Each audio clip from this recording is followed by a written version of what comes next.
Over the past few months, I've received a handful of messages asking how I create a blurry background using graphite. Today I'm going to show you what supplies I use and how exactly I get this effect.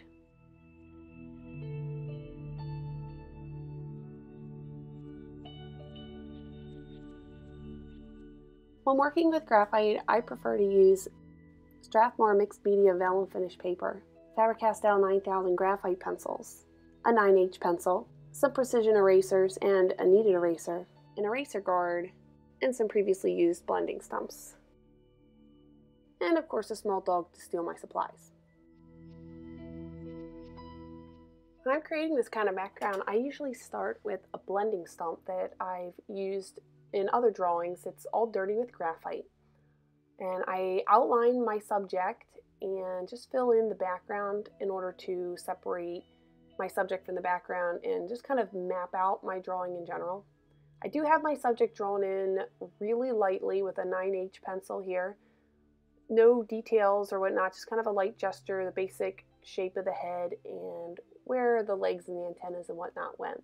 I really like using this method to start with because the little bit of graphite that's coming off of the blending stump in combination with just using very light pressure is not able to get down into the crevices of the paper. So none of the texture in the paper is going to hold onto it unless I'm pushing down really hard or unless I go over it with a pencil. So I'm able to erase out things that I don't like, or I'm able to go back and erase to get fine details that I want to add. And so long as I am applying the graphite with really light pressure, I've had absolutely no problem erasing it fully.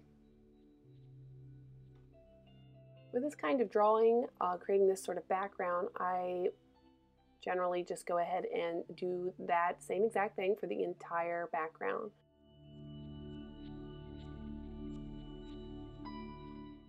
There I was just filling in the areas of the background that were showing through the details, which also made my subject a lot easier for me to see.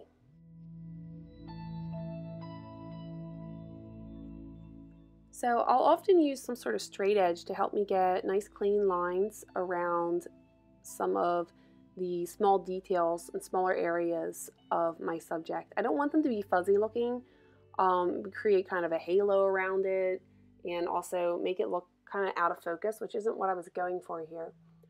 I could just use a pencil to get into those areas, but I really do like using the blending stump initially because I can erase it so much easier than I could if I was using one of my pencils.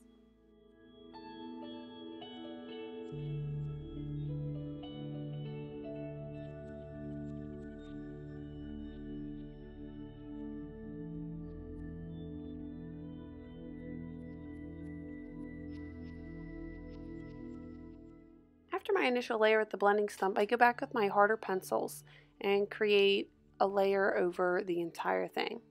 Here I'm using a 2H pencil. I'm just lightly shading over all of the graphite that I laid down with the blending stump. Since it's such a hard lead and I have it sharpened to such a fine point, shading over everything lightly helps to push the graphite that I previously applied down into the texture of the paper. So I can avoid having little white spots showing, giving it an overall smoother appearance. This provides for a nice base for the remaining layers that I apply. I won't have to worry about the paper showing through.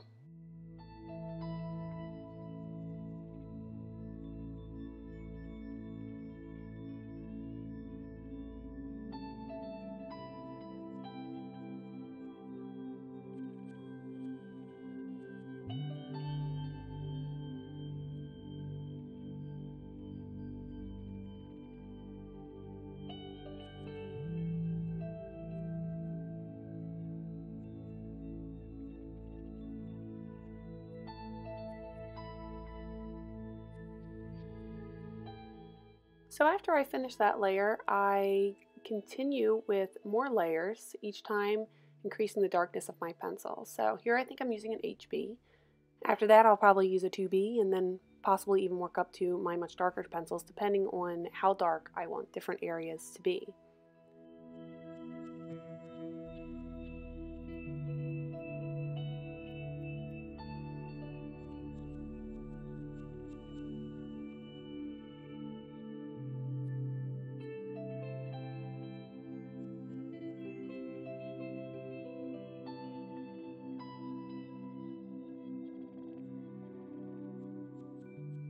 After finishing another layer, or about halfway through the layer, I'll go back and use a blending stump just to blend out the pencil strokes and make it look much smoother and much more the way that I want it to look. Sometimes I don't finish the whole layer and I'll just blend it out after a section just because I like to mix things up.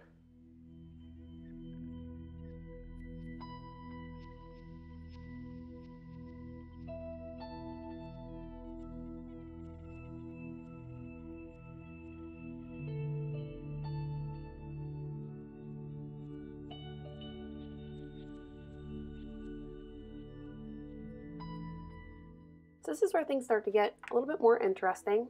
Start using some of my much darker pencils here. I think I'm using a 4B, maybe a 5B, and I start shading in areas that I want to appear darker. So this begins giving my background that sort of cloudy, blurry sort of look.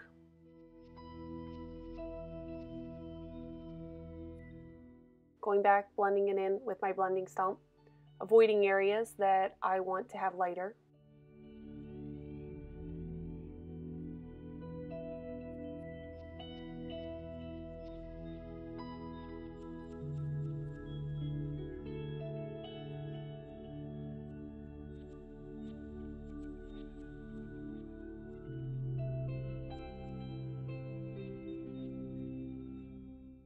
So I just continue this way until I get the effect that I want. Going on top of layer after layer with darker pencils and blending them out every time with my blending stump.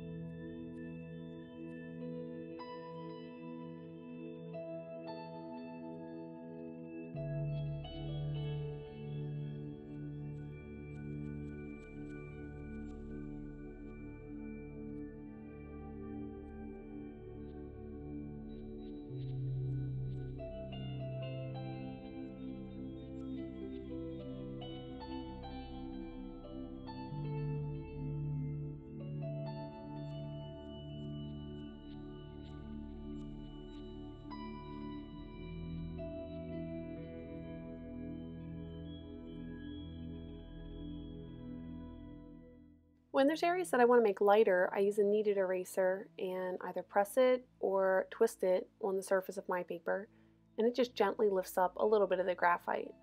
Then I go back with a blending stump and blend out any harsh edges.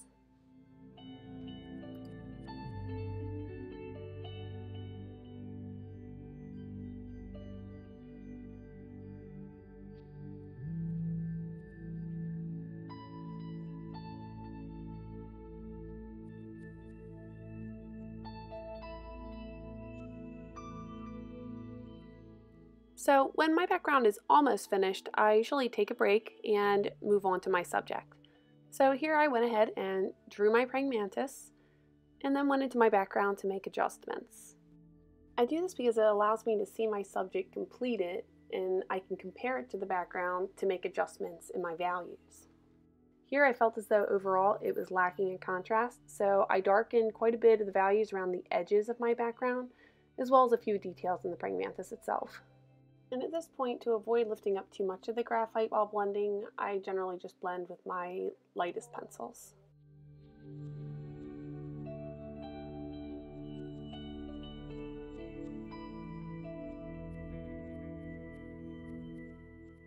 So this is a good example where the straight edge comes in handy. I want to be able to get my background right up against the praying mantis. And if I didn't have something straight to shade right up against with my pencil, I would either end up blending out the crisp edges of my subject, or I'd end up not being able to get it quite close enough and getting a really thin halo going around him, which is not what I wanted. So that straight edge really does come in handy.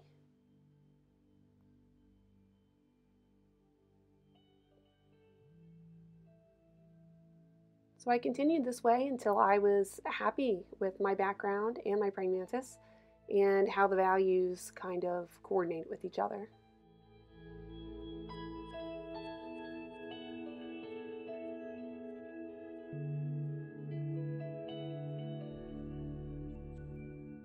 Thanks for watching. I hope you found this helpful.